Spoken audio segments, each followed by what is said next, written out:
नमस्कार. जागे आहेत म्हणजे रविवारचा दिवस आहे, सकाळी जरा लवकर उठावं लागलं असणार सगळ्यांना. सद्गुरू आणि माईंना नमस्कार करतो आणि इथे जमलेले सर्व माझे बंधू भगिनींना माझा नमस्कार. आज आपण इथे सगळे जमलेलो आहोत. त्या व्याख्यानाचा विषय आहे तो म्हणजे विकासाला विवेकाची जोड.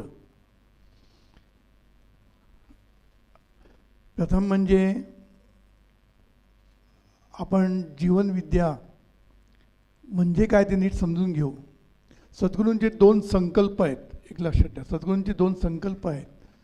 पहिला संकल्प म्हणजे हे जग सुखी व्हावं आणि दुसरा संकल्प म्हणजे हे राष्ट्र सर्वार्थाने प्रगतीपथावर जावं.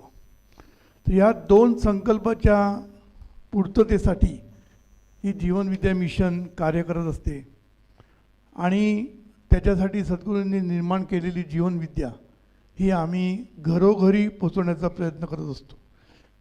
त्यातील हा एक भाग आहे की आज आम्ही तुमच्यापर्यंत जीवनविद्येचा थोडासा भाग तुमच्यापर्यंत पोचवण्याचा प्रयत्न करत आहोत. आता जीवनविद्या म्हणजे काय हा जर प्रश्न तुम्ही विचारला तर सद्गुरूंनी एक व्याख्या केलेली आहे. काय? वास्तववादाच्या अधिष्ठानावर प्रयत्नवादाची कास धरून विकासवादाकडे झेप घेणं म्हणजे जीवनविद्या. तीन शब्द वापरले. पहिला शब्द काय वापरला? वास्तववादाच्या अधिष्ठानावर. म्हणजे सद्गुरू प्रॅक्टिकल आहेत, मोस्ट प्रॅक्टिकल. आदर्शवादाच्या मागे लागत नाही सद्गुरू. सद्गुरू प्रॅक्टिकली सगळ्या गोष्टी ॲक्सेप्ट करतात. दुसरा शब्द होता प्रयत्नवाद. सद्गुरूंना दैववाद मान्य नाही आहे. दैवात असेल, नशिबात असेल तर होईल याच्याकडे सद्गुरू लक्ष देत नाही. सद्गुरू म्हणतात अंधश्रद्धेपासून लांब राहा आणि प्रयत्नवादाची कास धरा आणि प्रयत्नवादाची कास धरून विकासवादाकडे झेप घ्या म्हणजे आपला स्वतःचा विकास घडवून आणा. आता हा जो विकास आपण जेव्हा म्हणतो तेव्हा हा शब्द खूप मोठ्या प्रमाणावर आहे. देशाचा विकास पण महत्त्वाचा असतो, स्वतःचा विकास पण महत्त्वाचा असतो. त्यामुळे विकास जेव्हा आम्ही म्हणतो तेव्हा दोन्ही गोष्टी त्याच्यामध्ये अंतर्भूत आहे. तो म्हणजे स्वतःचा विकास आणि देशाचा विकास. आता विकास हा शब्द जर त्याची फोड केली तर वी अधिक कास असं दोन शब्द येतात त्याच्यामध्ये, वी आणि कास. तर वी म्हणजे विज्ञान आणि वी म्हणजे विवेक किंवा विचार. म्हणून विज्ञानाची कास धरायला पाहिजे आणि विवेकाची कास धरायला पाहिजे. दोन गोष्टी त्याच्यामध्ये येतात.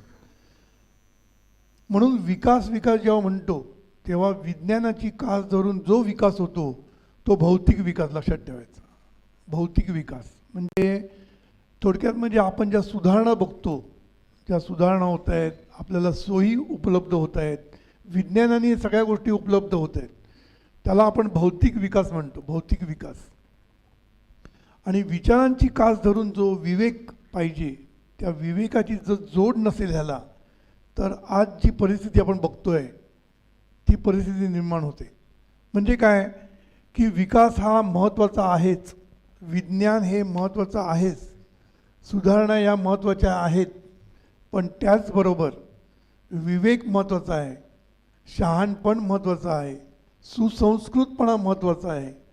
ह्या सगळ्यांची जर जोड मिळाली तर त्याच्यातनं जो विकास होईल तो खरा विकास. हे पटतंय तुम्हाला ना? तो खरा विकास. नाही तर काय होतं, आज लोक भरकटलेली झालेली आहेत, लोकांमध्ये सुसंस्कृतपणाच नाही आहे. कशाला सुसंस्कृत म्हणतात इथून सुरुवात आहे खरं म्हणजे. आणि आज सगळेजण स्वार्थाच्या पुढे, त्यांना काहीही दिसत नाही. विकास म्हणजे फक्त भौतिक विकास, सुधारणा करत आणायच्या आणि त्याच्यातनं मारामाऱ्या, द्वेष, तिरस्कार, एकमेकांना फसवणं, भ्रष्टाचार ह्याच्या मागे लागून हा भौतिक विकास म्हणजे खरा म्हणजे भकास झालेला आहे. मी नेहमी म्हणतो हा विकास जर भकास पाहिजे असेल तर भौतिकाच्या मागे लागलं पाहिजे फक्त. आणि तो जर झकास व्हायला पाहिजे असेल तर त्या विकासाला विवेकाची जोड द्यायला पाहिजे. विवेक म्हणजे साध्या भाषेत शहाणपण. साध्या भाषेत शहाणपण. आता हे शहाणपण कुठून येणार हा मोठा प्रश्न आहे. कारण तुम्ही प्रत्येक इथे बसलेला इन्क्लुडिंग मी स्वतःला शहाणा समजतो की नाही? प्रत्येकजण बघा इथे. तुम्ही म्हणा मी शहाणा, मलाच कळतं, तुम्ही कोण सांगणार आहे मला? हे मला माहीत आहे, कारण मी पण तुमच्यातलाच आहे ना. त्यामुळे मी शहाणा समजतो, तुम्ही पण शहाणे समजतात. मग शहाणं कोण किंवा शहाणपण कशाला म्हणायचं हा मोठा प्रश्न येतो निर्माण. पण तो प्रश्न सद्गुरूंनी सॉल्व केलेला आहे, आपला सहज सॉल्व केलेला आहे. एक चीनी म्हण आहे, चीनी म्हण, तुम्ही ऐकली की नाही मला माहीत नाही. चीनी म्हण अशी आहे की तुमच्याकडे जर 2 पैसे असतील, आवाज थोडा कमी, तुमच्याकडे जर 2 पैसे असतील तर एका पैशाचं धान्य घ्या आणि एका पैशाचं फूल घ्या. बघा काय सांगितलं आहे. ती चीनी म्हण असं म्हणते की तुमच्याकडे जर 2 पैसे असतात तर पैशाला महत्त्व नाही, सोडून द्या. पण तुमच्याकडे जर 2 पैसे असतील तर एका पैशाचं धान्य घ्या आणि एका पैशाचं फूल घ्या, फ्लॉवर. ह्याचा अर्थ काय? धान्य तुम्हाला जगवेल आणि फूल तुम्हाला जगायचं कसं हे शिकवेल. कळलं मला काय म्हणायचं आहे? धान्य हे तुम्हाला जगवेल, कारण शेवटी अन्न पाहिजेच ना जगायला, म्हणून धान्य तुम्हाला जगवेल आणि फूल तुम्हाला शिकवेल जगावं कसं. आता फूल ह्याचा अर्थ काय? नुसतं फूल घेऊया नको आपण. फूल म्हणजे निसर्ग, म्हणजे निसर्ग आपल्याला जगायला शिकवेल, कसं जगावं हे निसर्ग शिकवतो. म्हणून हे जे निसर्ग नियम आहेत किंवा जो निसर्ग आहे त्याच्याकडनं खरं म्हणजे आपण शहाणपण घेतलं पाहिजे. निसर्गातनं जे काही मिळतं ते खऱ्या अर्थाने शहाणपण असतं. कसं ते आपण बघूया हळूहळू. आता निसर्ग म्हटल्यानंतर मला डॉक्टर हॉकिन्स आठवले. काय झालं माहिती आहे की परमेश्वर हा शब्द हा जरा वापरला की लोक 2 टाईपचे असतात. एक म्हणजे आस्तिक आणि एक. तर मानणं ह्या शब्दाचा अर्थ असा आहे की कल्पना.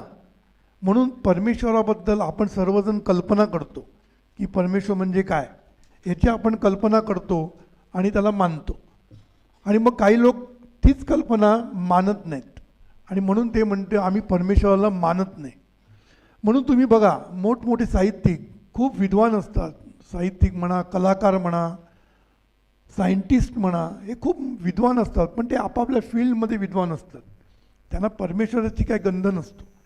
पण ते असं म्हणतात की परमेश्वराला रिटायर्ड करा किंवा मी परमेश्वर मानत नाही, असं जे शब्द वापरतात ना, त्याच्यावरनं ऑर्डिनरी लोकांचा थोडासा गैरसमज होतो. कारण एवढा मोठा माणूस जेव्हा म्हणतो की मी परमेश्वर मानत नाही, तेव्हा मग नास्तिक लोकांना तो अशा उकळ्या फुटतात. बघा तो सांगतो, मग तुम्ही काय सांगता. म्हणून मला डॉक्टर हॉकिन्सचं आठवण झाली. डॉक्टर हॉकिन्सनी असंच म्हटलं आहे. परवा त्यांचं जेव्हा देहावसान झालं तेव्हा त्यांचं एक लहानसं हे कात्रण आलं होतं. त्याच्यामुळे त्यांनी असं म्हटलं होतं की मी देवाला मानत नाही, मी देवाला मानत नाही. देव तुमच्यासाठी सगळं काही करतो, चमत्कार करतो, हे मी मानत नाही. मग मी देव कशाला मानतो? तर निसर्गाला मी देव मानतो, निसर्ग नियमाला मी देव मानतो. मी म्हटलं तू ज्यांना देव मानत नाहीस तो देव नाहीच आहे, त्यामुळे तो प्रश्नच येत नाही. म्हणून सद्गुरूंनी स्थूल परमेश्वराची, मी ह्याच्यात जात नाही, अध्यात्मामध्ये जात नाही, पण स्थूल परमेश्वर म्हणजे व्यक्त परमेश्वर. जसं आपल्याकडे बरेच लोक शिकवतात आपल्याला की गरिबामध्ये देव बघायला शिका, गोरगरिबामध्ये देव बघायला शिका, त्यांना मदत करा, माणसांमध्ये देव बघायला शिका. हे सगळ्या गोष्टी आहेत ना, सगळ्या तोंड बोलण्याच्या गोष्टी आहेत. प्रत्येकाच्या जर हृदयामध्ये देव असतात तर आज असे वागले असते काय कोण? एकमेकांचे खून करणं एका देवाने केलं असतं. त्यामुळे देव आतमध्ये आहे काय हे लोकांना कळलेलं नाही आहे. किंवा गोरगरिबांमध्ये देव बघा, त्यांना मदत करा. त्यांच्यामध्ये जर देव असता तर त्याला गरीब कशाला झाला असता तो? त्या देवानीच त्याला मदत केली असती ना, मग आपण कशाला मदत करायला पाहिजे? एनिवे, मी त्यांच्यावर टीका करत नाही, पण ह्या सर्व गोष्टी ज्या बोलल्या जातात ह्या परमेश्वराच्या कल्पनेतून बोलल्या जातात. मग सद्गुरूंनी एक सुंदर डेफिनेशन केली आहे परमेश्वराची, कुठली? व्यक्त परमेश्वराची, म्हणजे स्थूल परमेश्वराची. ती काय केली की निसर्ग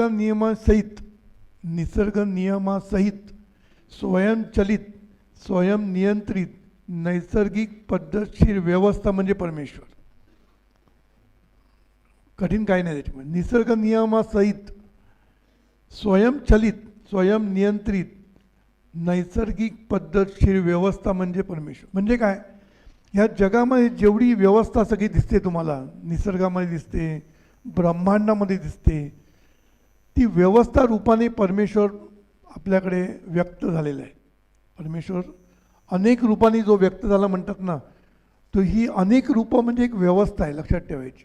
म्हणून मनुष्य प्राणी एक व्यवस्था आहे, वाघ ही व्यवस्था आहे, सगळे प्राणी पक्षी चर अचर, माउंटन्स, नद्या, सूर्य, ग्रह, सगळी एक व्यवस्था आहे.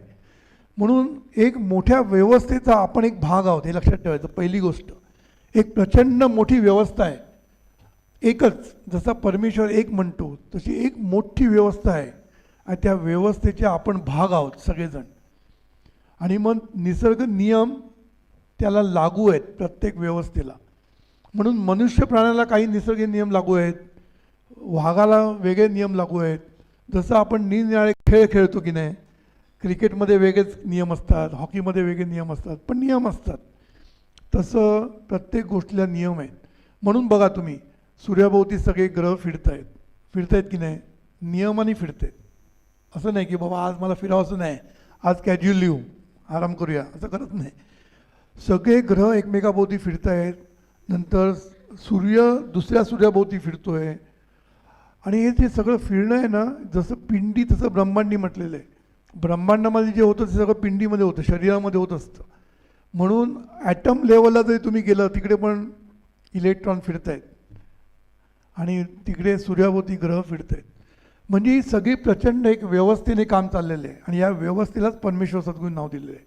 म्हणजे ही पद्धतशीर व्यवस्था म्हटलं आहे. म्हणजे त्या संपूर्ण व्यवस्थेमध्ये एक सूत्र आहे. असं नाही की काही चालेल, सूत्र आहे. प्रत्येक ठिकाणी रिप्रोडक्शनची व्यवस्था केलेली आहे, ॲटोमॅटिक. त्याला म्हणतात स्वयंचलित स्वयंनियंत्रित. सगळ्या गोष्टी आपोआप चालल्या आहेत, कोणी चावी द्यायला बसलेलं नाही आहे. सूर्याने किती वेळ फिरायचं, पृथ्वीने सूर्याभोवती काय चावी बिवी द्यायची नाही, सगळं आपोआप चाललेलं आहे. ह्या आपोआप गोष्टीला मी नैसर्गिक म्हणतो. सद्गुरू नैसर्गिक पद्धतशीर व्यवस्था म्हणतात. आणि पद्धत म्हणजे सगळीकडे एक पद्धत आहे. तुम्ही बघा, पिंडी ते ब्रह्मांडी म्हटलं आहे ना, ते खरं आहे. सगळीकडे एक पद्धत आहे. तर मला सांगायचं महत्त्व एवढंच होतं. मी परमेश्वरामध्ये जाणार नाही का, तो विषय नाही आजचा. पण निसर्ग नियम जे मानतात ते सगळे मानतात, बरोबर. आपण सगळेजण निसर्ग नियम तर मानतो. आणि निसर्ग नियमाला सुसंगत जीवन जगणं म्हणजे शहाणपण, असं सद्गुरूने सांगितलं. सद्गुरूने काय सांगितलं, निसर्ग नियमांना सुसंगत जीवन जगणं म्हणजे शहाणपण. आता ह्याला कोणाचा विरोध आहे का? ह्या व्याख्येला विरोध असण्याची गरज नाही, कारण हे शहाणपणच आहे. आज आपण निसर्ग नियमाच्या विरुद्ध वागतो म्हणून पस्तावतो. आज ग्लोबल वॉर्मिंग झालेलं आहे, हे झालं आहे, ते झालं आहे, आपण झाडं तोडतो, हे तोडतो. हे निसर्ग नियमाच्या विरुद्ध आपण काम करत असतो. म्हणून आज आपल्याला त्याच्याकडनं फटके खायला लागतात. निसर्गाकडनं निसर्ग फटके देत असतो, कारण निसर्ग शेवटी ॲडजस्ट करतो. स्वयंनियंत्रित म्हटलेलं आहे, तो ॲडजस्ट करतो. जसं शरीरामध्ये थोडंसं काहीतरी आपण खाल्लं चुकीचं, शरीर ॲडजस्ट करतं, एकदम शिक्षा नाही करत. नाही तर एकदम वरती पाठवलं असतं, नाही पाठवत. स्वतः ॲडजस्टेबल आहे सगळ्या गोष्टी. म्हणून तुम्ही थोडं विष खाल्लं, खाऊ नका, काय होत नाही. जास्त खाल्लं तर प्रॉब्लेम होतो. कारण का, ही संपूर्ण सिस्टम आहे ना, ही ॲडजस्टेबल आहे. पहिल्यांदा तुम्हाला ती सिग्नल देते, काहीतरी झालं आहे, लक्ष ठेव. आपण काय म्हणतो, दुखतं आहे ना, जाऊन दे ना, काय करायचं आहे. कोण जाणार डॉक्टरकडे गेल्यानंतर, बायपास माहीत असते, त्यामुळे कोण जात नाही डॉक्टरकडे. मग एक दिवस फटका देते, मग डॉक्टरकडे जातो. म्हणजे निसर्ग पण ॲडजस्टेबल आहे, स्वयंनियंत्रित आहे आणि स्वयंचलित आहे. तिथे कोण परमेश्वर येत नाही. तुला काय पाहिजे, मुलगा पाहिजे की मुलगी पाहिजे, घे मुलगा. सगळं ॲटोमॅटिक चाललेलं आहे, सगळं ॲटोमॅटिक स्वयंनियंत्रित चाललेलं आहे.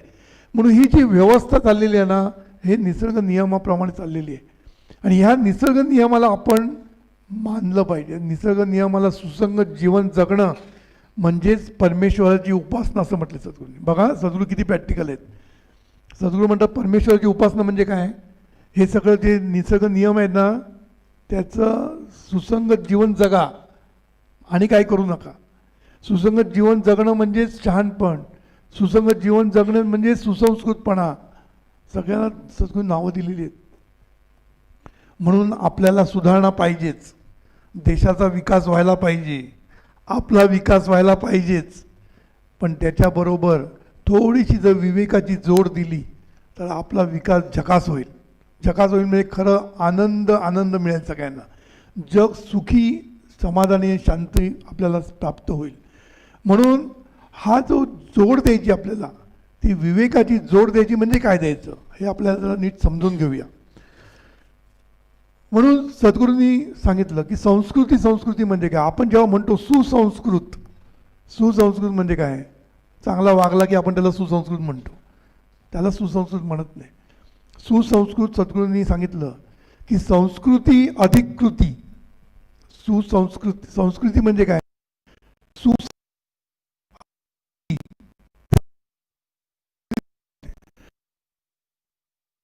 थोडी समता, सभ्यता, सामंजस्य, सहिष्णुता, समाधान आणि कृतज्ञता, हे 6 संस्कार ज्याच्याकडे आहेत, ही 6 मूल्य ज्याच्याकडे आहेत चांगल्या प्रमाणात, एकदम 100% कोणाकडे नसणार पण बऱ्याच प्रमाणात ज्याच्याकडे आहे तो सुसंस्कृत.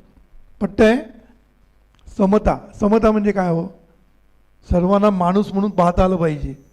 आज आम्ही बघतो बायकांना पुरुष मारतात, चांगले शिकलेले, साधे असलेले मी समजू शकलो असतो, पण शिकलेले ज्याला आपण सुशिक्षित म्हणतो अशी माणसं आपल्या बायकांना मारतात. आणि हे मी का सांगू शकतो, कारण मी काउन्सिलिंग करतो. माझे हजारो लोक काउन्सिलिंगला येतात, लव्ह मॅरेज करून काउन्सिलिंगला येतात. लव्ह मॅरेजच्या अगोदर येतात जुळवून द्या म्हणून, कारण ते आमचे नामधारक असतात. जरा आईवडिलांना सांगा, तुम्ही सांगितलं तर ऐकतील. मी असं उगीच करत नाही काहीतरी नाही तर सगळे माझ्याकडे येतील.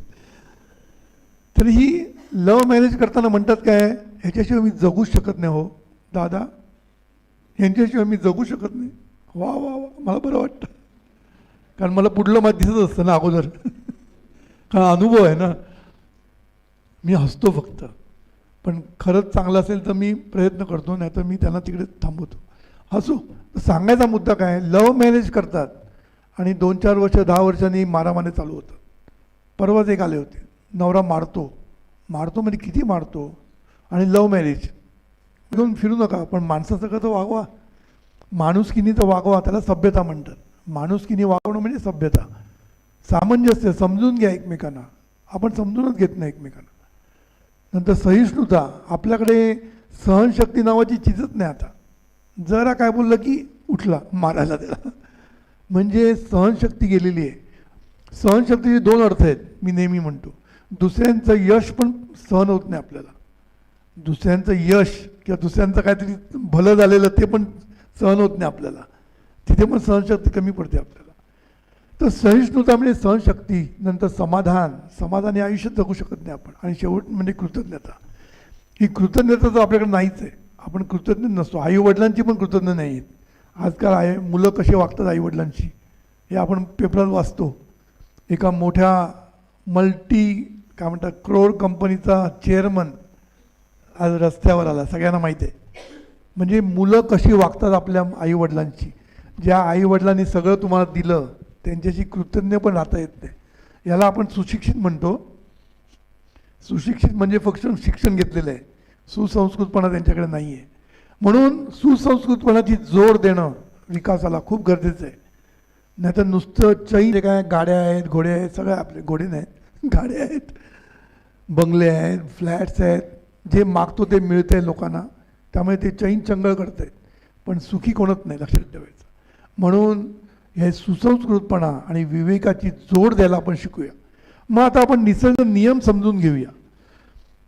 आपण या व्यवस्थेचा भाग आहे म्हणजे काय अर्थ आहे सांगा. मी मग ही व्यवस्था आहे आणि आपण त्याचा भाग आहे म्हणजे काय, आपण त्या व्यवस्थेला अनुरूप वागलं पाहिजे. आता ही जी व्यवस्था आहे ती कशी चाललेली आहे. सर्वात महत्त्वाचं निसर्ग नियम कुठला, गुरुत्वाकर्षण, बरोबर. त्या गुरुत्वाकर्षणाच्या नियमावर आज संपूर्ण जग चाललेलं आहे. जग नाही, ब्रह्मांड चाललेली आहेत. सूर्य पण धरून आहे, पृथ्वीला धरून आहे, इतर ग्रहांना धरून आहे, पृथ्वी चंद्राला धरून आहे, सगळे एकमेकांना धरून आहेत. हे धरलेलं कशामुळे आहेत? गुरुत्वाकर्षण शक्तीमुळे धरलेलं आहे. म्हणून पहिलं निसर्ग आपल्याला काय सांगतो की एकमेकांना धरून राहा. बरोबर आहे? मी नाही सांगत, निसर्ग सांगतो. निसर्ग सांगतो काय? एकमेकांना धरून राहा. बघा निसर्गामध्ये तुम्ही जे काय बघाल ना ते निसर्गात धरून आहेत, एकमेकांना धरून आहेत. साधं डाळिंब बघा ना, डाळिंबाचे दाणे कसे एकमेकांना धरून आहेत. सगळे एकमेकांना धरून आहे आणि धरून राहिला तरच तुमचा विकास होईल, नाही तर होणार नाही. लक्षात ठेवायचं, नाही तर बकास. हे लक्षात ठेवायचं. म्हणून एकमेकांना धरून ठेवणं हे आपल्याला गुरुत्वाकर्षण शिकवतं. नाही तर काय होईल तुम्ही विचार करा. जर एकमेकांना धरलं नाही तर आपण सगळे हवेत. म्हणून पहिला निसर्ग नियम काय सांगतो? एकमेकांना धरून राहा. आपण धरून राहतो. कुटुंबामध्ये मारामाऱ्या, भावाभावामध्ये मारामाऱ्या, पक्षामध्ये मारामाऱ्या, पक्षाच्या अंतर्गत मारामाऱ्या, सगळीकडे एकमेकांना धरून जात नाही कोणीच. एकमेकांना धरून का जात नाही? कारण मग काही सांगितलं, सामंजस्य नाही, सहिष्णुता नाही. माझ्यामुळे कंपनी झाली, तुझ्यामुळे काय चाललं नाही, तू गेला तर काय फरक पडत नाही. कोणी गेलं तरी काय फरक पडत नसतो, पण आपल्याला वाटतं आपल्यामुळे कंपनी चाललेली आहे. डेफिनेटली तुमचं योगदान नक्कीच असणार, मी नाही म्हणत नाही. पण असं समजू नका की मी गेलो तर काय ते होतं. म्हणून धरून राहा. जेवढं धरून राहाल ना तेवढं तुम्ही मोठे व्हाल. म्हणून कंपनीमध्ये काम करताना तुम्ही जेवढं सर्वांना धरून काम कराल, सर्वांना जवळ घ्याल, तेवढे तुम्ही मोठे व्हाल. नाही तर तुम्हाला खाली खेचायला सगळे टपलेलेच आहेत. म्हणून एक गोष्ट मी सांगतो तुम्हाला. गोष्ट म्हणजे आपल्या व्यवहारातली गोष्ट सांगतो. आपण जेव्हा केळी विकत घ्यायला जातो, केळी, तर केळ्याचं घड जर 80 रुपयाला असेल, धरून चालू, इथे किती मला माहीत नाही, 80 रुपये काढतो सेक्रेटरीला. पाणी नाही आलं, सेक्रेटरीच्या पंपिंगला, मग ते पाणी आलं की म्हणजे साधं पाणी पाहिजे असेल बस. एक गुहेमधनं असं एकाला कळतं, 3 माणसं कळतं की त्या गुहेमध्ये खूप धनदौलत पडलेली आहे. दुसरा असतो तो काय करतो, पहिले जाऊन 1 कोटी घेऊन येतो आणि आपले बांधव असतात ना त्यांना पत्ता देतो, तुम्ही प्रत्येक जाऊन 1-1 कोटी घेऊन या. म्हणजे तो स्वतःबरोबर आपले जे बांधव असतात त्यांना पण तो सुखी करतो.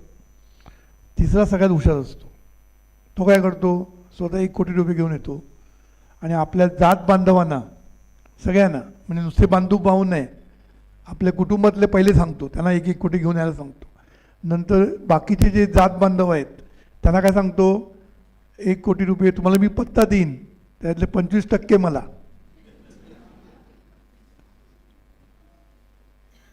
प्रत्येकाला पत्ता देतो, त्यांनी 25% दिले की दुसऱ्याला पत्ता. असं करून तो आपल्याकडे भरपूर कमवतो, दुसऱ्यांना पण सुखी करतो, आपण पण सुखी होतो. आता 3 माणसांच्या वृत्तीमध्ये फरक आहे ना, पहिले कोणते तुम्हीच ठरवा. आपली जी ही वृत्ती असते ना, माझ्यापुरतीच बघणं, बाकीचंच बघायचं नाही, ही वृत्ती तुम्हाला विकासाला पडणार नाही. लोक सतत खेचत राहणार. कारण तुम्ही जर एकटा सुखी व्हायचा प्रयत्न केला तर बाकीचे जे दुःखी आहेत ते तुम्हाला दुःखी करण्यासाठी प्रयत्न करणार. तुम्ही बघा, कुठेही बघा, असं चाललेलं आहे. आज पॉलिटिक्समध्ये असं तेच झालेलं आहे. तुम्ही एकटे पुढे जायला प्रयत्न केले की बाकीचे तुम्हाला खेचणारच. वाटेल ते करतील मग, पण तुम्हाला खेचतील, हे लक्षात ठेवा. म्हणून मी नेहमी सांगतो की सर्वांना घेऊन आपण जायला पाहिजे. मग तो ऑपोजिशन असू दे, कॉम्पिटिशन असू दे, बिझनेसमध्ये कॉम्पिटिशन, पॉलिटिक्समध्ये ऑपोजिशन, सगळीकडे लोक असतातच ना कॉम्पिटिशनला. सर्वांना घेऊन जायला पाहिजे. म्हणजे काय, बाकीच्यांना पण सुखाने जगू दे, त्यांना संपवण्याची भाषा करू नकोस. आपल्याकडे लोक संपवण्याची भाषा करतात. त्याला मी संपवतो, याला संपवतो, बिझनेस संपवून टाकतो. तू जेवढी संपवण्याची भाषा करशील तू संपशील, हे लक्षात ठेवायचं. हे जोपर्यंत कळत नाही ना तोपर्यंत माणूस ही भाषा करतो. ह्याच्यामध्ये खूप मोठं तत्त्वज्ञान आहे, लक्षात ठेवा. मी थोडक्यात सगळं सांगतोय. ह्याच्यामध्ये अंतर्मन बहिर्मन सगळ्याचा संबंध आहे. तुम्ही जे बोलता ना तसं होतं, मी पुढे येणारच आहे त्याच्यावर. तर सांगायचा मतलब काय माहिती आहे की तुमची ही वृत्ती बदलली पाहिजे. सर्वांना घेऊन प्रत्येकाचं चांगलं होऊ द्या. आपण त्यांच्या मार्गात अडथळा येता कामा नये. आपण आपलं चांगलं करायचंच, पण सर्वांना घेऊन करायचं. नंतर दुसरा नियम, क्रिया तशी प्रतिक्रिया. हा फेमस नियम आहे, सगळ्यांना माहिती आहे, फिजिक्सचा नियम. फिजिक्सचा नियम काय? क्रिया तशी प्रतिक्रिया. म्हणजे क्रिया केली रे केली की प्रतिक्रिया मिळणारच. भिंतीवर बॉल मारला रे मारला की एक बॉल परत येणार ना. याला फिजिक्स म्हणतात. आणि मेटाफिजिक्स म्हणजे अध्यात्म. अध्यात्म म्हणजे सूक्ष्म गोष्टी, अव्यक्त गोष्टी. तर ते काय सांगतं, अध्यात्म काय सांगते? म्हणून स्पिरिच्युअल लॉज ऑफ नेचर काय सांगतं? क्रिया केली की प्रतिक्रिया मल्टिप्लाय अँड मॅग्निफाय होणार. काय होणार? मल्टिप्लाय अँड मॅग्निफाय होणार. म्हणजे काय? एरवी क्रिया केली की प्रतिक्रिया तेवढीच इक्वल टू होते, बरोबर ना. इक्वल टू क्रिया, action is equal to reaction. पण स्पिरिच्युअल नियम काय सांगतो? तुमची जर क्रिया सूक्ष्म असेल, सूक्ष्म, आय एम सेइंग स्थूल आणि सूक्ष्म, बॉल हा स्थूल आहे, सूक्ष्म तुम्ही क्रिया केली तर त्याचे परिणाम मल्टिप्लाय आणि मॅग्निफाय होणार. म्हणून आपल्यामध्ये म्हटलं आहे की कर्म केलं की कर्माचं फळ मिळणारच. पण सगळ्यांनी कर्माचं फळ सांगितलं, मग सद्गुरूंनी त्याच्यामध्ये थोडंसं मॉडिफिकेशन केलं. त्यानंतर मल्टिप्लाय अँड मॅग्निफाय. मल्टिप्लाय मॅग्निफायला सद्गुरूने एक उदाहरण दिलं, साधं उदाहरण दिलं.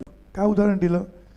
आपण ज्या आंब्याची कोय किंवा आंब्याचं कोय आपण जमिनीत पेरतो तेव्हा ती एक कोय असते ना. पेरल्यानंतर जो वृक्ष तयार होतो त्या वृक्षाला किती फळं येतात? हजारो. आणि त्या हजारो फळामध्ये पुन्हा ती कोय असते, असते की नाही. म्हणजे ही सूक्ष्म क्रिया आहे. तुम्ही ज्या जमिनीत बी रोवता, बी पेरता, त्याच्यानंतर जे होतं ते सगळं सूक्ष्म असतं. तिथे कोणी हात लावत नाही, आपोआप सगळं झाड निर्माण होतं. त्याला मोर येतो, फळं पानं येतात, फळं येतात, हे सगळं आपोआप होतात. ह्यालाच मल्टिप्लाय मॅग्निफाय तुम्ही म्हटलं आहे. एक कोय तुम्ही पेरली आणि एवढा मोठा बुंदा, पानं, फांद्या, फळं केवढी झाली, म्हणजे मॅग्निफाय झालं आणि मल्टिप्लाय झालं.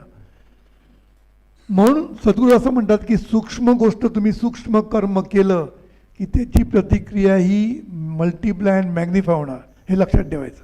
मग आपल्याशी संबंध काय? जीवनाशी संबंध असं आहे की आपण जे काही कर्म करू त्या कर्माचं फळ आपल्याला दाम दुपटीने मिळणार, हे लक्षात ठेवायचं. मग वाईट कर्म केलं की आवश्यक काय आहे? एकदा ज्ञान मिळाल्यानंतर आपण अभ्यास करत नाही, मग आपण चिडतो, म्हणतो मेल्या.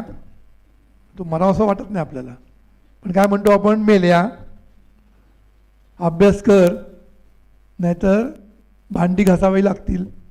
काय आशीर्वाद. आता हे उच्चारण्यामध्ये आपली कळकळ असते, आईच्या मनामध्ये कळकळ असते. पण ही कळकळ आहे ना, तुम्ही जी बाहेर काढताना ती जरा पॉझिटिव्ह रीतीने काढता येईल ना, काढता येईल की नाही? कळकळ मान्य आहे, पण तुम्ही जर असं म्हटलं, अरे अभ्यास कर, मोठा होशील वकील, नाहीतर मोठा डायरेक्टर होशील, मोठा डॉक्टर होशील, असं म्हण ना, पॉझिटिव्हरित्या तेच सांगता येईल ना आपल्याला. पण आपण काय म्हणतो? अरे मेला अभ्यास कर, नाही तर भांडी घासशील. मग त्याच्या डोक्यात भांडी घासायला कसं सांगायचं आपण, बरोबर की नाही? म्हणून आपण आहे ना, जेव्हा बोलतो ना तेव्हा सावध पाहिजे. आता व्हाल ना, एक लक्षात ठेवा, आपण आहे ना जसं इंटरडिपेंडंट आहोत, मगाशी मी म्हटलं आपण एकमेकावर अवलंबून आहोत, म्हणजे काय? इंटरडिपेंडंट आहोत. तसे आपण इंटरकनेक्टेड आहोत, हे लक्षात ठेवा. इंटरकनेक्टेड का आहोत?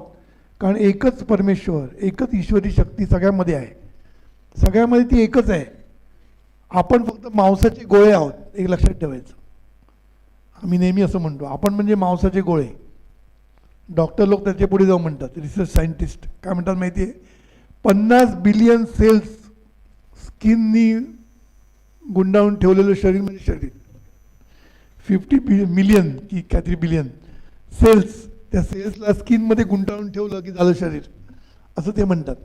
सांगायचा मुद्दा काय? आपलं शरीर जे आहे ना, हे म्हणजे फक्त पंचमहाभूताचं मिश्रण आहे, पंचमहाभूताचं संघटन म्हणजे शरीर, बरोबर आहे? मानलं? प्रत्येकाच्या शरीरामध्ये काय आहे? पृथ्वी म्हणजे मांस, आप म्हणजे पाणी, तेज, वायू आणि आकाश म्हणजे पोकळी, हे प्रत्येकाच्या याच्यामध्ये आहे. प्रत्येक जे जे निर्माण झालं आहे त्याच्यामध्ये पंचमहाभूत आहेत, बरोबर की नाही. म्हणजे दगड सुद्धा पंचमहाभूताचंच बनलेलं आहे आणि आपले दगड जो आपण सुद्धा पंचमहाभूताचेच आहोत. काय फरक नाही. फरक कुठे येतो? संस्कारांनी फरक पडतोय. आकार वेगळे आहेत, कोणी गोरे आहेत, कोणी काळे आहेत, कोणी सुंदर दिसत आहेत, कोणी थोडेसे कमी सुंदर आहेत, कोणी उंच आहेत, कोणी बुटके आहेत. आकार वेगवेगळे आहेत, पण संस्कारांनी माणूस वेगळा झालेला आहे. नाही तर माणूस एकच आहे, लक्षात ठेवायचं. ही फक्त उपाधी आहेत, मीडियम्स आहेत. परमेश्वराने व्यक्त होण्यासाठी निर्माण केलेली उपाधी आहेत सगळ्या. पण संस्काराने आपण वेगळे झालो. संस्कार काय केले? मी प्रल्हाद, तुम्ही कोणतरी विलास, झाला वेगळा झाला. नावाने वेगळा झाला, मग त्याला आडनाव लावलं, आडनावाने वेगळा झाला. कुळ लावलं, गोत्र लावलं, जात लावली, धर्म लावला, वेगवेगळे होत गेले, बरोबर. पण खरं म्हणजे शरीर हे पंचमहाभूताचं संघटन आणि काय नाही. मग आतमध्ये जो आहे तो पण एकच आहे. आतमध्ये जो वास करतो, ज्याला आपण स्वामी म्हणतो किंवा परमेश्वर म्हणतो, ईश्वर म्हणतो, तो पण एकच आहे. म्हणजे बघा, आतमधला स्वामी पण एकच, शरीर पण सगळ्यांचं सारखंच. मग फरक कुठे आला? संस्कारामुळे आपण वेगळे झालो, एवढंच. पण ते व्यवहारासाठी गरज आहे, व्यवहारासाठी गरजेचं आहे. नाहीतर आपली बायको कोण कळणार नाही, सगळे सारखे दिसायला लागले असते, सगळ्यांना नावं नसती तर काय केलं असतं? मग केलं असतं.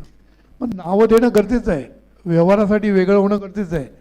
पण एक लक्षात ठेवलं पाहिजे की आपण खरे एक आहोत, हे डोक्यात पाहिजे. बाहेर म्हणू नका, नाही तर सगळ्यांच्या बायका माझ्यात. सगळीकडे आपण वेगळे आहोत, पण मनातनं आतमध्ये कुठेतरी माहीत पाहिजे की आपण सगळे एक आहोत. हे कशाला माहीत पाहिजे की आपण एक आहोत? म्हणजे काय की मी जर कोणाला दुःख दिलं, बघा मी काय म्हणतो ते वाक्य नीट सगळं, मी जर कोणाला दुःख दिलं तर मी स्वतःला दुःख देतो, हे लक्षात ठेवायचं. तुमच्यामध्ये जो तोच मी म्हणतोय. तुम्ही जेव्हा मी म्हणणारा जो आहे तुमच्यामध्ये, तोच माझ्यामध्ये आहे. पण आता आपण संस्काराने वेगळे झालेलो आहोत. पण आतमध्ये कुठेतरी माहीत पाहिजे की मी जर कोणाला दुःख दिलं तर ते दुःख मलाच मिळणार आहे, कारण मीच मला दिलेलं आहे. कळते मी काय म्हणतो ते? मीच मला दुःख देतोय. आपण सर्व एका अवयवाला इजा झाली, आता पायाला जर इजा झाली तर आपण म्हणतो ना, जाऊ दे ना पायाला, मला काय करायचं, पायाला झाली मला काय करायचं, असं म्हणतो आपण. आपण लगेच आई करतो, डोळ्यातनं पाणी लगेच येतं इजा झाली की, अंग सगळं दुखायला लागतं, सगळे परिणाम सगळ्यांवर होत असतात. म्हणून तुम्ही जर कोणाला दुःख दिलं, बघा मी काय म्हणतो, ते दुःख तुमच्याकडे मल्टिप्लाय मॅग्निफाय करून येणार तुमच्याकडे, लक्षात ठेवा. कारण तुम्ही त्या देहाचे अवयव आहात, एकाच देहाचे अवयव आहात. म्हणून काय करायचं? व्यवहारामध्ये वेगळे आहोत मान्य, पण दुसऱ्यांना कमीत कमी दुःख नाही देता आलं, सुख देता नाही आलं तर निदान दुःख तरी देऊ नका, एवढं तर करता येईल. निदान सुख देता नाही आलं, सुख दिलं तर बेस्ट, जितकं सुखी करता येईल दुसऱ्यांना तेवढं करायचं. पण निदान दुःख तरी देऊ नका, तेवढं तर करता येईल आपल्याला. ह्या सर्व गोष्टी आपण का केल्या पाहिजे आपल्याला? कारण कर्माचं फळ आपल्याला भोगायला लागणार, हे लक्षात ठेवायचं. मग ते उच्चाराने पण भोगायला लागतं. उच्चाराने पण कधी कधी काय होतं, तुम्हाला एक गोष्ट सांगतो, आहे का वेळ? एक गोष्ट ऐकण्यासारखी आहे. दोन मित्र असतात, हां, लहानपणी कॉलेजमध्ये मस्ती चाललेली असते ना, तर त्याच्यामध्ये त्या एका मित्र गरीब असतो खूप, तर त्याची पॅन्ट त्यांनी रफू केलेली असते. काय केली असते? पॅन्ट रफू केलेली असते, आणि तो ते लपवत असतं, कारण कोणाला दाखवायला आवडत नाही ना रफू केलेली पॅन्ट घातलेली. पण जो दुसरा मित्र असतो तो ती बरोबर बघतो, आणि मित्रांना तुम्हाला माहिती आहे सगळ्यांना सांगायला मजा वाटते, मग सगळ्यांना सांगत सुटतो तो, बघ रफू घातलेली पॅन्ट घातली, बघ बघ. त्याला विचारायला तो ओशाळला जातो ना, पण ह्याला काय ते कळत नाही की आपण त्याला दुःख देतोय म्हणून. तो सगळ्यांना सांगून त्याची चेष्टा मस्करी टिंगल टवाळी करत बसला होता. आता नंतर काय झालं, त्याच्यामुळे त्या दोघांचं बिनसलं, त्याने एकमेकाशी बोलणं टाकलं. झालं नंतर कित्येक वर्षांनी त्या मित्राला त्याला भेटायला येतो. तो मित्र ज्यांनी सगळी टिंगल टवाळी केली आहे, तो त्या मित्राला भेटायला येतो आणि त्याला सांगतो की आपण इतके वर्ष बोलत नव्हतो, तर जरा आता आपण मला क्षमा कर आणि मला हा सगळा विषय संपवायचा आहे. तर त्याला कळत नाही असं का झालं. तर तो म्हणतो तशी त्यावेळी तुझी पॅन्ट तू रफू केल्याची मी टिंगल तवाळी केली होती तेव्हा तू काय बोलला होता की देव न करो आणि तुझ्यावर अशी पाळी येवो. काय म्हटलं होतं, देव न करो आणि तुझ्यावर अशी पाळी येवो असं तुझ्या तोंडातनं वाक्य आलं होतं. तेव्हा मी ते मनावर घेतलं नव्हतं, पण आज माझ्यावर वेळ आलेली आहे. तो बोला काय, तर त्याने सांगितले माझ्या मुलाला, छोट्या एकदम मुलाला हृदयामध्ये भोग पडलेलं आहे. काय पडलं आहे, हृदयामध्ये भोग पडलेलं आहे आणि ते भोग बुजवण्याचा मी खूप प्रयत्न केला, कितीतरी पैसे टाकले, पण तो रफू मी करू शकलो नाही. बघा त्याने कुठे संबंध लावला. त्याने सांगितलं मी माझ्या मुलाचं भोग आहे ना हृदयातलं रफू नाही करू शकलो आणि माझा मुलगा गेला. तेव्हा मला तुझी आठवण झाली, तू बोललेला देव न करो आणि तुझ्यावर अशी पाळी येऊ. आज माझ्यावर पाळी आली आहे आणि मला आज कळलेलं आहे. आणि तो त्याला माफ कर म्हणतो आणि दोघे रडायला लागतात, ती गोष्ट वेगळी. सांगायचा मुद्दा काय, तो सहज त्याची टिंगलतवाळी करत होता, त्याच्या गरिबीची चेष्टा करत होता, त्याला दुःख देत होता. मग लोक त्यांनी जे उच्चार केले ते त्याच्या बाबतीत खरे झाले, लक्षात ठेवा. म्हणून एक लक्षात ठेवायचं, आपण लोकांच्या टिंगलटवाळी मजा म्हणून करतो, पण त्याच्यातनं जर आपण दुःख देत असेल कोणाला तर ते देता कामा नये. टिंगलटवाळी आपण करायची मजा म्हणून करतो सगळ्या गोष्टी, पण त्याच्यातनं दुसऱ्या कोणाला लागेल, दुसऱ्यांना टोचेल, दुसऱ्यांना दुःख होईल असं आपण कधी करता कामा नये, लक्षात ठेवा. ह्याचे परिणाम आपल्याला भोगायला लागतात. आता ह्याचा संबंध इथे लावलाच पाहिजे असं नाही, पण एक लक्षात ठेवायचं, कर्माचं फळ कसं मिळेल सांगता येत नसतं. हेच तर मजा आहे. म्हणून तर कर्माच्या फळाची अपेक्षा करू नको म्हटलेलं आहे.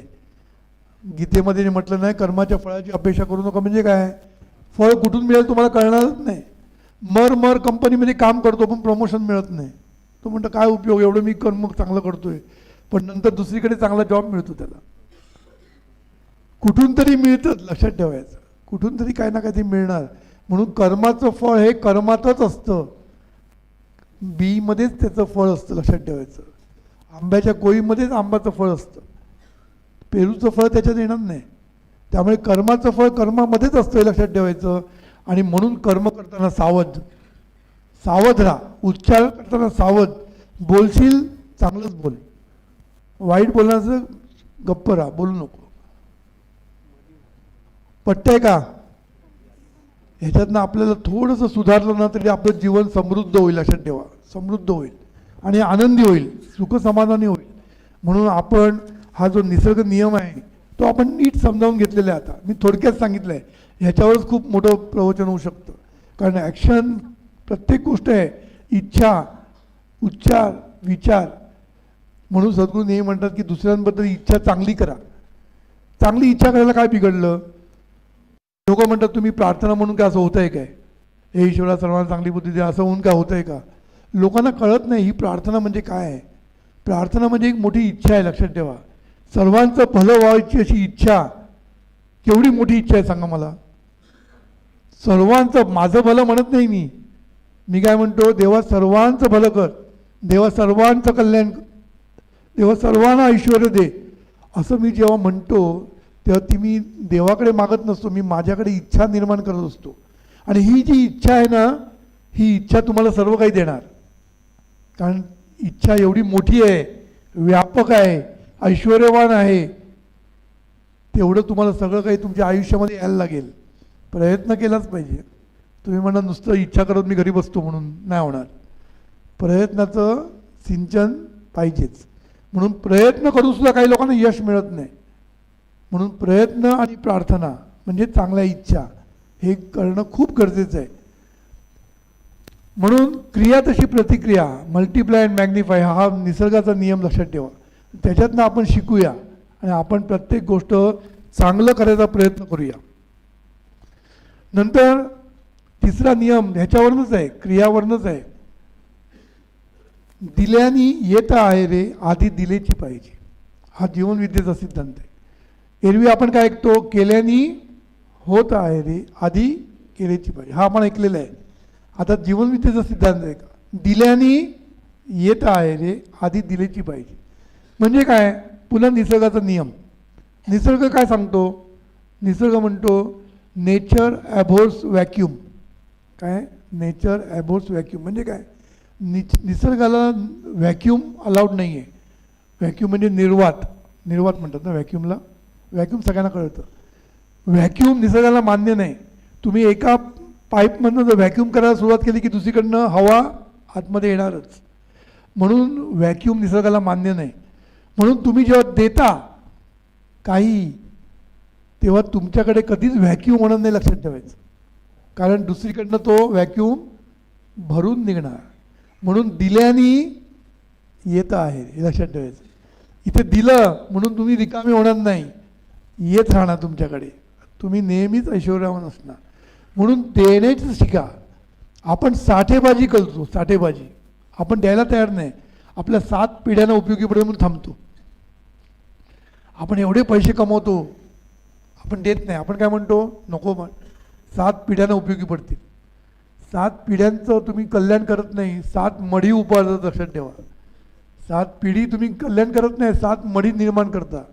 कारण एकदा पैसा मिळाला की मुलं कशी होतात तुम्हाला माहिती आहे. सगळं आयतं मिळालं की मुलं व्यसनाच्या आहारी, चैन चंगळच्या आहारी, काही करत नाहीत आणि ते जीवनाची वाट लावून जाते. म्हणून तुम्ही असं वाटेल तुम्हाला की मी भरपूर पैसा गोळा करून ठेवला तर माझी मुलं सुखात राहतील.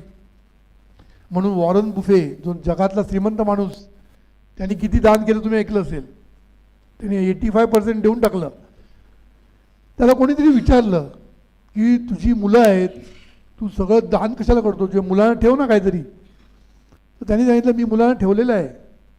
आणि त्यांनी एक वाक्य सिद्धांत सांगितलं, वाक्य म्हणत नाही त्याला, सिद्धांत.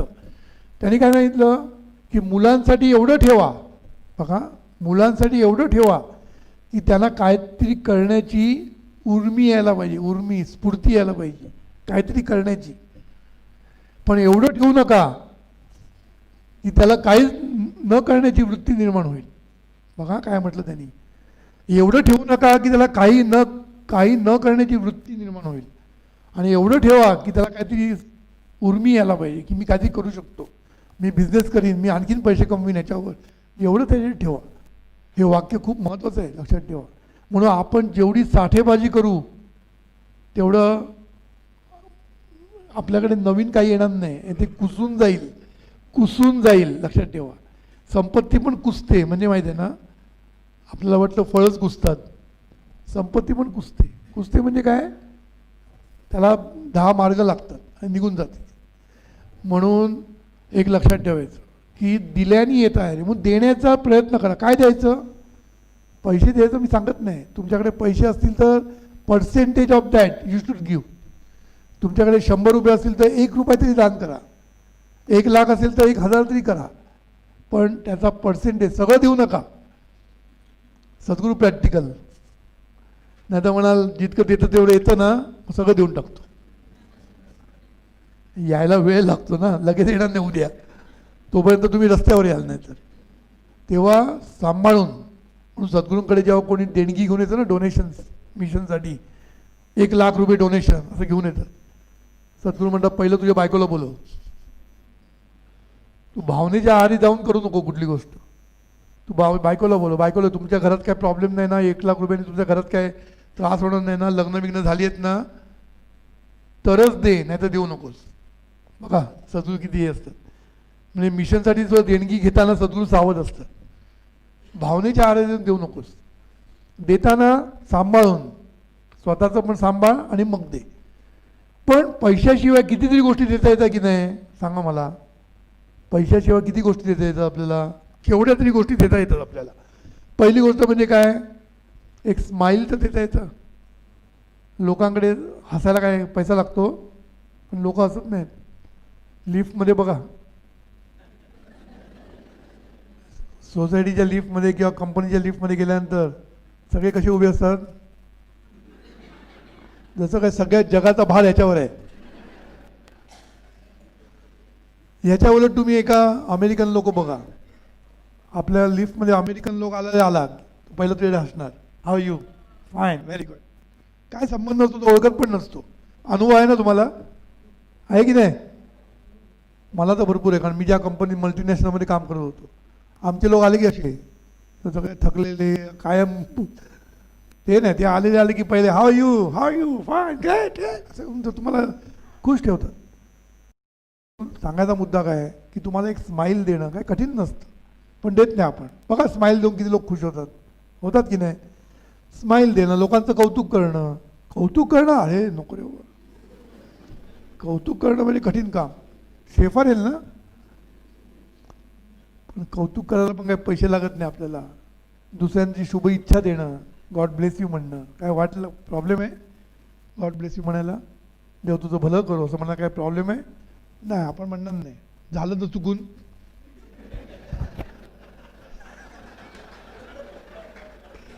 बोलायला गेलो आणि झालं तर मानते, पुन्हा न बोललेलं बरं. म्हणून सद्गुरू नेहमी म्हणतात की जो दिसेल ना स्माईल तर द्याच, पण ओळखीचा नसेल ना तर निदान आतून म्हणा देवा याचं भलं कर, देवा याचं कल्याण कर, देवाचा संसार सुखात. 3च वाक्य म्हणा, 3च वाक्य. का म्हणायची? जे बोलतो ते तुझ्याकडे येतं, लक्षात ठेवायचं. पण तेवढा स्वार्थीवृत्तीने करू नको. ते तर आहेच, काळजी नका, तुमचं भलं होणारच आहे, पण त्याचं पण भलं होऊ दे मनापासून इच्छा करा. मनापासून नाही केलं तर काय होतं, थोडंसं काय म्हणतात त्याला मिक्सर होतं ना, मग लवकर भलं होत नाही आपलं. म्हणून लवकर जर भलं व्हायचं असेल तर मनापासून दुसऱ्यांचं भलं म्हणा. म्हणून सद्गुरूंनी आम्हाला शिकवलेलंच आहे. कोणी दिसलं ना की काय करायचं, मनातल्या मना ना, मोठ्याने म्हणू नका, लोक म्हणजे वेळ म्हणजे गरीबाला म्हटलं त्याला आवडतं. आता आम्ही टोल नाकावर जातो ना, टोल नाका टोल भरला की आम्ही म्हणतो त्याला गॉड देव तुझं भलं करू असं म्हणतो. तो एकदम हसतो, कारण त्याची सवयच नसते, तो पण कंटाळलेला असतो, रोज ते रिसीट फाडत तेच काम करत असतो तो आपला, तेच तो कंटाळलेला असतो. तू असं म्हटलं ना देवा तुझं भलं, देव तुझं भलं करू म्हटलं ना, असा हसतो, प्रसन्न होतो तो. तर कोणतरी असं बोलणार आहे ना, याच्यामध्ये खूप ताकद आहे, लक्षात ठेवा. आपल्याला वाटतं का हे सगळं फालतूगिरी आहे, लोकांना वाटते सगळी फालतूगिरी आहे. फालतूगिरी नाही आहे. आपल्या विचार ही शक्ती म्हटलेलं माहिती आहे ना, ह्या सगळ्या शक्ती आहेत आणि ह्या शक्ती तुम्हाला देणारच सगळ्या गोष्टी. म्हणून भावना म्हणजे भाव, आपला भाव कसा पाहिजे, देवाचं भलं कर असा भाव पाहिजे. म्हणून तुम्हाला जेवढं शक्य असेल ऑफिसमध्ये, माझ्याकडे लोक येतात पॉलिटिक्स खूप आहे हो, मला तर काढून टाकणार, हे टाकणार. तू कशाला निगेटिव्ह विचार करतो, काढून टाकणार, टाकतील तेव्हा बघू ना, आजच कशाला तू काढून टाकणार म्हणतोयस. तू सध्या एकच काम कर म्हटलं, प्रत्येकाकडे बघून मनातल्या मनात म्हण, मनातल्या मनात. नाही तर बॉसला जाऊन सांगशील देव तुझं भलं करू, बॉस म्हणणार बरं आहे ना, हा तुझंच भलं करण्याची वेळ आली, माझं काय सांगतोस तू. तिथे मनातलं म्हणा, मनापासून म्हणायचं, बॉसकडे बघून देवाचं भलं कर, देवाचं कल्याण कर, देवाचा संसार सुखाचं कर. किती वाईट असला तरी म्हणा. सासूला पण म्हणा, कशी असू दे म्हणायला सुरुवात करा. काय होणार सांगतो तुम्हाला. आता तुम्हाला वाटतं ना ती सासू चांगली नाही, बॉस बघितलेले आहेत, त्यांना ही गोळी लागू पडलेली आहे, करून बघा. मी सगळ्या एकदा अनुभव सांगितलं तर वेळ नाही पूर्ण. तसं आहे की तुम्हाला जो कोणी भेटेल, तुमचा सबऑर्डिनेट, तुमचा बॉस, तुमचे कलिग्स, तुमचा मालक, तुमची कंपनी, सगळ्यांचं भलं होऊ दे म्हणा, कंपनीची भरभराट होऊ दे म्हणा, तरच तुमची होणार ना. म्हणून कृतज्ञतेने सर्वांचं भलं कर, कल्याण कर म्हणत राहा. जेवढं म्हणाल तेवढं तुमचं कल्याण होईल, लक्षात. नाही तर डोंबिवली वाईट नाही, पण तुमचं कल्याण व्हायला पाहिजे तर दुसऱ्यांचं कल्याण म्हणायला सुरुवात करा. खरं खूप गोष्टी आहेत, पण सांगायला तर वेळ नाही माझ्याकडे. तर थोडक्यात एवढंच सांगतो की आपण आपल्या ड्रायव्हरचं भलं कर म्हटलं पाहिजे, आपल्याकडे मोलकरीण काम करते तिचं भलं म्हटलं पाहिजे. सर्वांचं म्हणत राहा. म्हणता म्हणता म्हणता सर्वांकडनं तुम्हाला चांगले चांगले अनुभव यायला लागतील. सासू तुमच्याकडे चांगली वागायला लागेल. आमच्याकडे अनुभव आहेत, आमच्याकडे अनुभव आहे. मिठी मारलेली आहे सासूने सुनेला, अफजल खानची मिठी नाही, चांगली मिठी मारलेली आहे, मनापासून मिठी मारलेली आहे. म्हणून किती वाईट असू दे, तुम्हाला ती चांगली बनवायची आहे ना, पण तसं आपल्याला नको असतं. आपल्या ती आहे ती बरी, नकोच आम्हाला ती. मी एकीला म्हटलं ना, सुनेला म्हटलं जरा म्हण, नको दुसरं काय ते सांग मला, ते नको सांगू. पण मी सांगतो तुम्ही म्हणायला सुरुवात करा. तिच्यामध्ये परिवर्तन झालं तर तुला काय वाईट आहे, कारण ती शेवटी तुझ्या नवऱ्याची आई आहे ना. ती जर सुधारली तर तुला फायदा आहे ना शेवटी.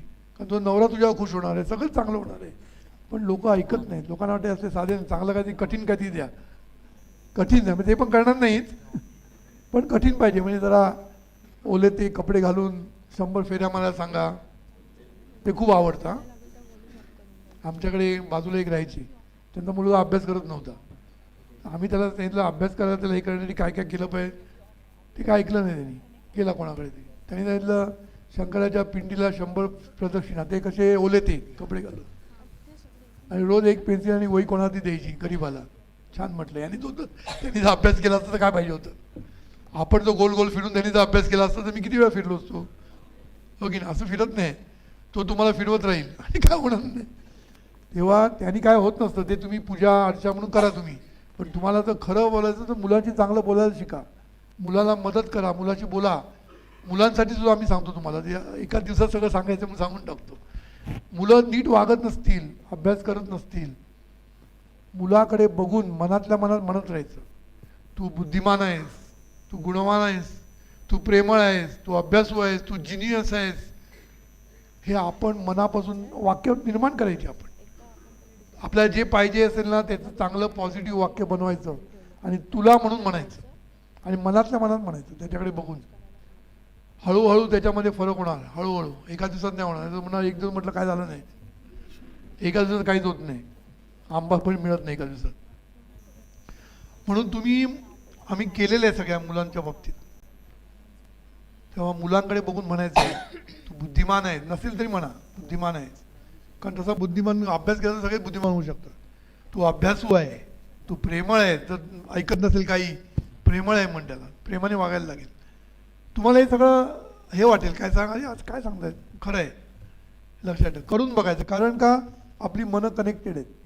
हे कनेक्शनला आपण फक्त मेसेज पाठवायचे, SMS करायचे आपल्याला. आता SMS करता, व्हॉट्सअप करता की नाही. आता दुसऱ्याच्या अंतर्मनाला व्हॉट्सअप करायचं आपल्याला. काय करायचं, ही बलकची साधना व्हॉट्सअप करत राहायचं. त्याच्यापर्यंत पोचते आणि त्याच्याकडनं मग स्माइली येते की नाही. आपण लोकांना लिहितो की नाही गुड मॉर्निंग व्हॉट्सअप, मग त्याच्याकडनं स्माइली नाही तर नमस्कार येतो की नाही. तसं व्हॉट्सअपवर मेसेज पाठवतो, ह्याच्यावर मेसेज पाठवा दुसऱ्यांना. काय पाठवायचं, देवाचं भलं कर, देवाचं कल्याण कर, हा मेसेज. की त्याच्याकडनं असं येणारच, बघा येतं की नाही. पहिल्यांदा येणार नाही, पहिल्यांदा असं बघणार तो, सोडून दे. हळूहळू हळू म्हणून दिल्याने येत आहे, दिल्याशिवाय काहीच येणार नाही. लोकांचं कौतुक केलं तर लोक तुमचं कौतुक करतील, नाही तर तुमचं पण कौतुक कोण करणार नाही. लोकांना तुम्ही हसला की लोक तुमच्याकडे असणार, नाही तर कोण असणार नाही. म्हणून ह्या लहान लहान लहान लहान गोष्टी करायला शिका. खूप याचं महत्त्व आहे. नंतर झाला टाईम फटाफट जातो. नाही, मला नंतर प्रश्नोत्तर घ्यायची आहे. तर मी आता आणखीन पुढे घेत नाही, कारण निसर्गाचे नियम खूप आहेत. प्रत्येक नियम मी थोडक्यात सांगतो. तडजोड पण निसर्गाचा नियम आहे. बघा तुम्ही झाड आहे ना, झाडाच्या मध्ये तुम्ही काहीतरी टाका, झाड असं करून निघून जातं. ते भांडत नाही तुमच्याशी, हे वायरमध्ये का टाकली, तो बाजूने निघून जाणार वरती, सूर्याकडे बघायला जाणार. म्हणजे काय, झाडं पण तडजोड, सगळेजण तडजोड करत असतात. म्हणून आपण तडजोड केली पाहिजे. आता तडजोड करणं म्हणजे माघार घेणं नाही.